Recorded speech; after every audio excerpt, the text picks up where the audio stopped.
По принцип съм доста гневен човек, но не смятам, че това е задължително лошо. Защото когато насочвам гнева си в правилна посока, тогава се оказва, че той е изключително ценен инструмент. Но когато не го употребявам правилно, наистина може да ме съсипе.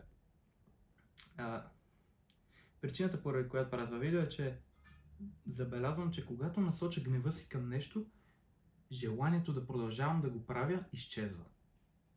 Преди известно време се натъкнах на интересен цитат на английски, който гласеше That which you don't hate, you tolerate, което се превежда като каквото не мразиш, това толерираш. И така, за да спрем да толерираме неща, които не харесваме в животите си, просто трябва да им се ядосаме, да ги намразим. Но проблемът е, че ние много неща не харесваме в животите си, обаче не можем да кажем, че ги мразим и затова продължаваме да ги допускаме. За мен това са примерно видеоигрите, които са ми изключително приятни, обаче последствията от тях са вредни за нещата, които искам да постигна. Но е достатъчно да намразиш последствията от дадено действие, за да го намразиш изцяло. Защото не можеш да мразиш нещо само по себе си, то винаги е с оглед на нещо друго.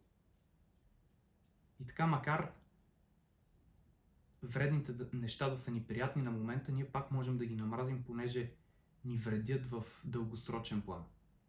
За да можеш да кажеш не на вредните и излишни дейности, трябва да имаш много по-силно да за целите си.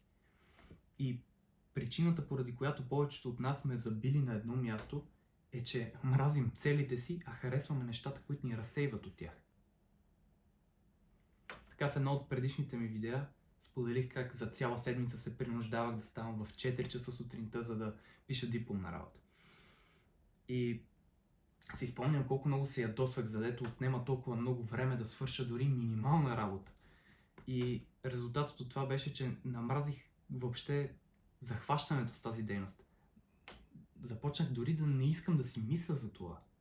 И намирах утехата си във видеоигрите. Обаче смятам, че правим това напълно несъзнателно, понеже нашият свят е препълнен с празни удоволствия, които ни карат да забравяме истински важните неща, към които трябва да се стремим. И докато не се ядосваме от този факт, винаги ще продължаваме да тъпчем на едно място. Защото нещата, които си заслужават, винаги ще бъдат трудни. Необходимо е да бъдат трудни. Ако бяха лесни, всеки щеше да ги има и тогава нямаше да са толкова ценни, нямаше да са важни. Затова е глупаво да се ядосваме от този факт. Това е сякаш да се ядосваме, че някаква хубава дреха е скъпа в магазина. Това не променя факта, че не можем да си я позволим. Така и с останалите неща. Глупаво е да се ядосваме, че нещо, което си заслужава, изисква време и усилия. По-скоро трябва да се ядосваме за нещата, които ни ги отнемат. И поради тях не можем да ги вложим в истински важните неща, които смятаме, че ще ни донесат истинското удовлетворение, а не празното удоволствие. Благодаря ти, че изгледа това. Приятно прекарване на празниците и бъди здрав.